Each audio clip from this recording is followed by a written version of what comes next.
Hello, fellow students. My name is John Whitaker. I am an ICS382 computer security student at Metro State, and my professor is Jennifer Grant. Before I get on to the content of the video today, I would like to make this disclaimer. This video is for educational purposes only, and I am not liable for any damages caused by the viewing of these materials. That being said, now let's begin. Security tokens are physical devices used to gain access to an electronically restricted resource. The token is used in addition to or in place of a password. It acts like an electronic key to access something. Examples of this include wireless key cards opening locked doors, or in the case of a customer trying to access their bank account online, the use of a bank-provided token can prove the customer is who they claim to be.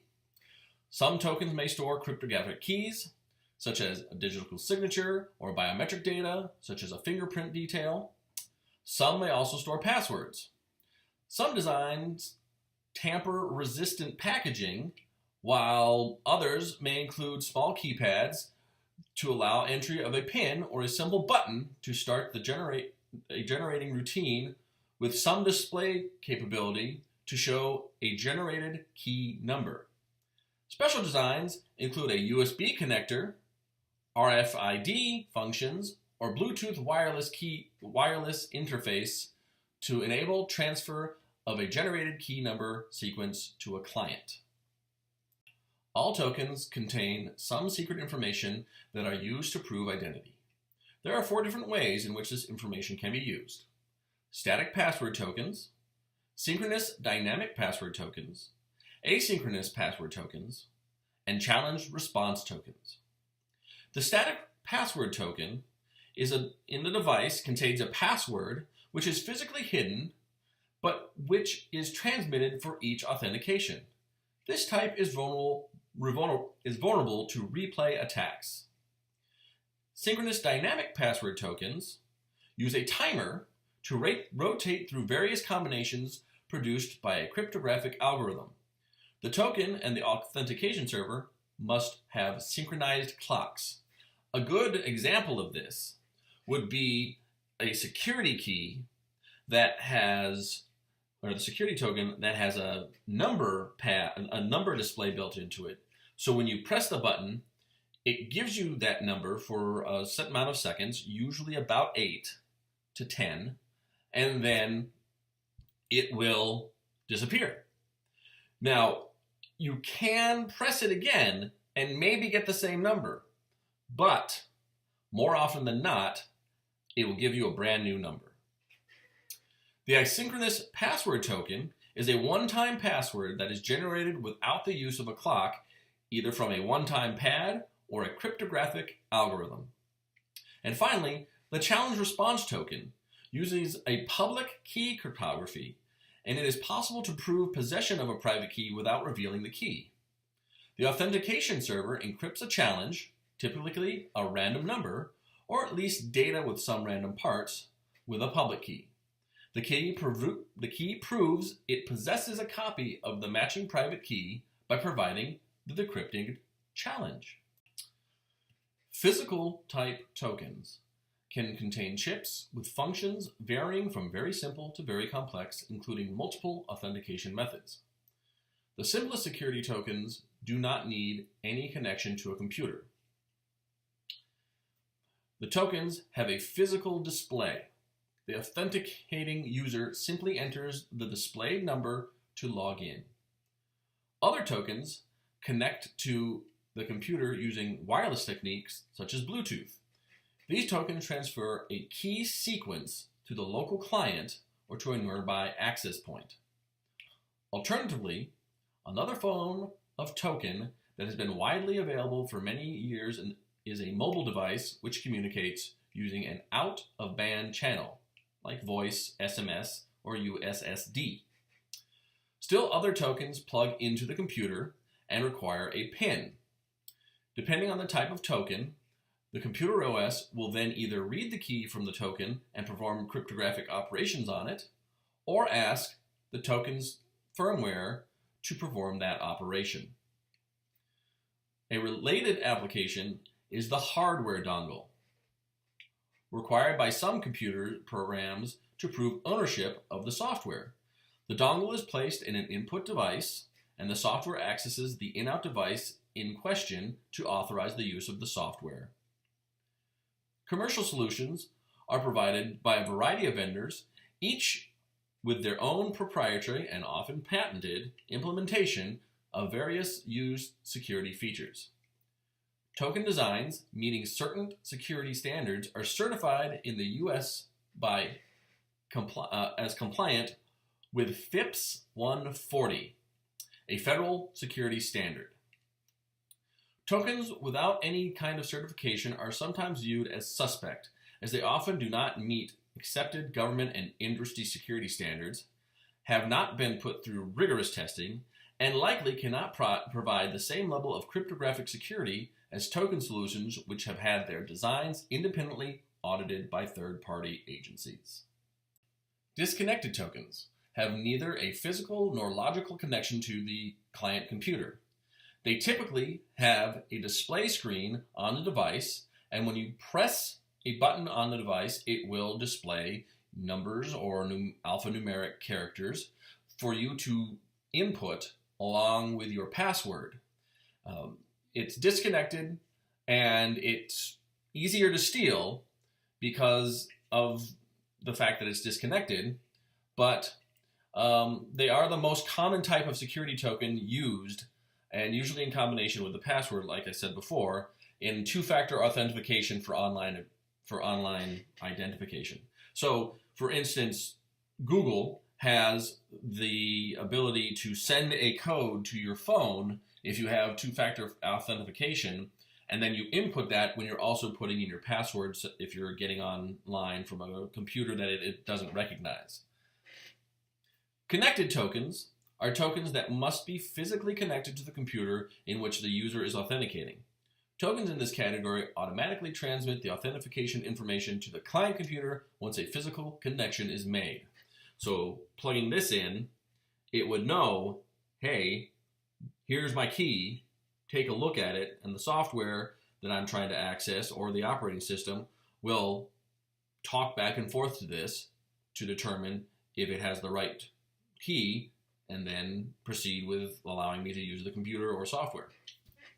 The most common types are physical tokens of this device are smart cards and USB tokens, which require a smart card reader and a USB port respectively. Older PC card tokens are made to work primarily with laptops. Type 2 PC cards are preferred as a token as they are about half as thick as Type 3. Also, the connected token can look like a parallel port connector like you'd see on old parallel port printers, and it goes onto a certain other device that is the authenticator, and you put two and two together, and then it authenticates for you. Another kind of connected token is the smart card. Smart cards can be very cheap, around 10 cents, and contain proven security mechanisms, as used by financial institutions like cash cards. However, computational performance of smart cards is often rather limited because of extreme low power consumption and ultra-thin form factor requirements. Smart card-based USB tokens, which contain a smart card chip, provide both the functionality of a USB token and a smart card. They enable a broad range of security solutions and provide the abilities and security of a traditional smart card without requiring a unique input device. From the computer operating system's point of view, such a token is a USB-connected smart card reader with one non-removable smart card present. Contactless tokens, unlike connected tokens, contactless tokens form a logical connection to the computer but do not require a physical connection.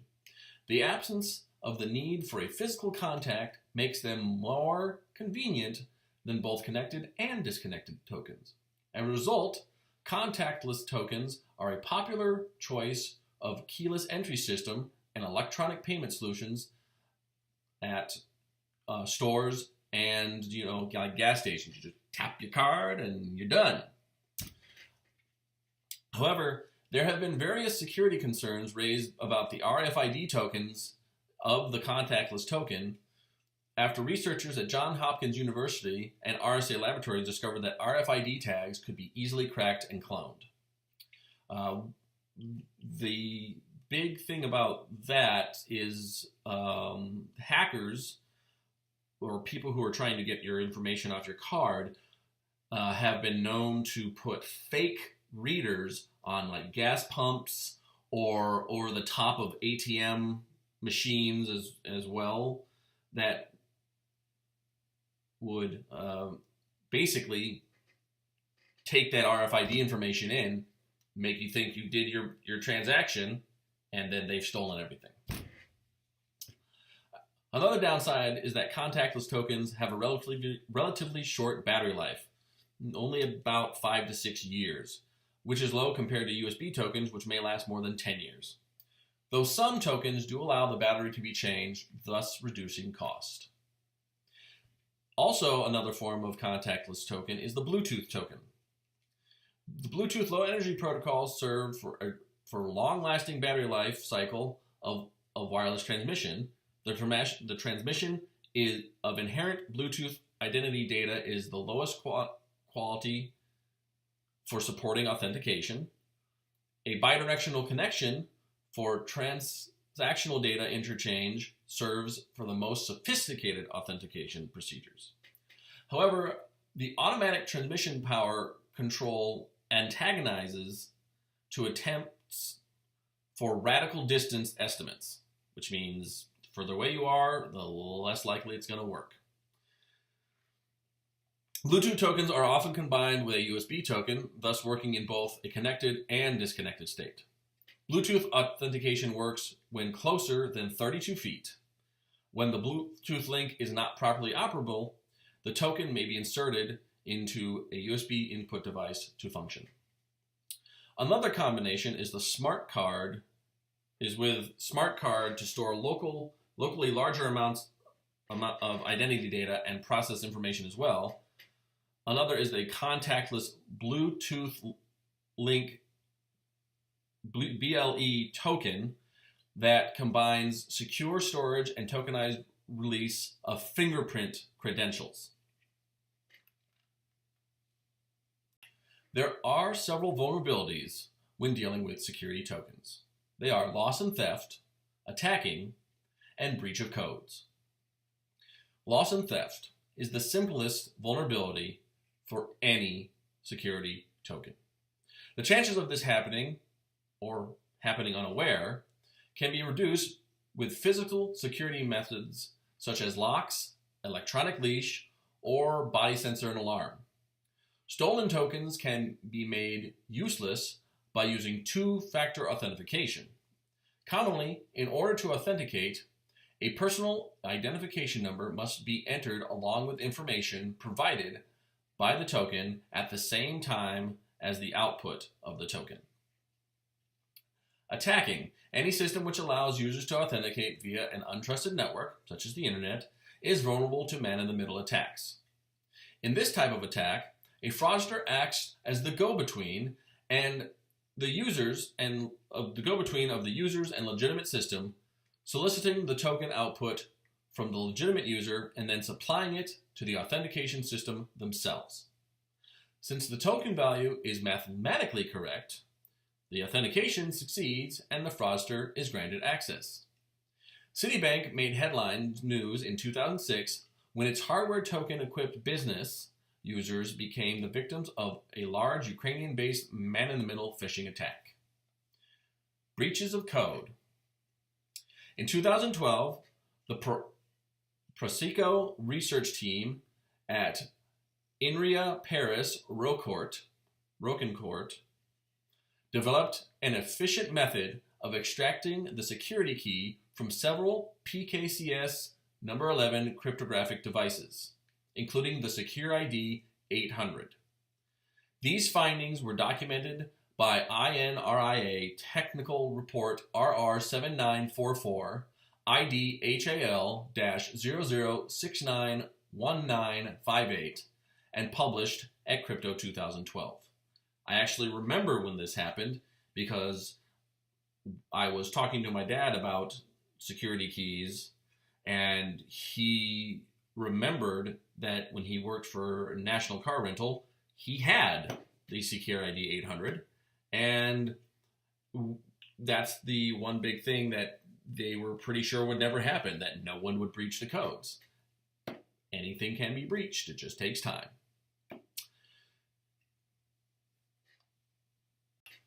There is a final method of how security tokens can be used to authenticate a user with a digital signature.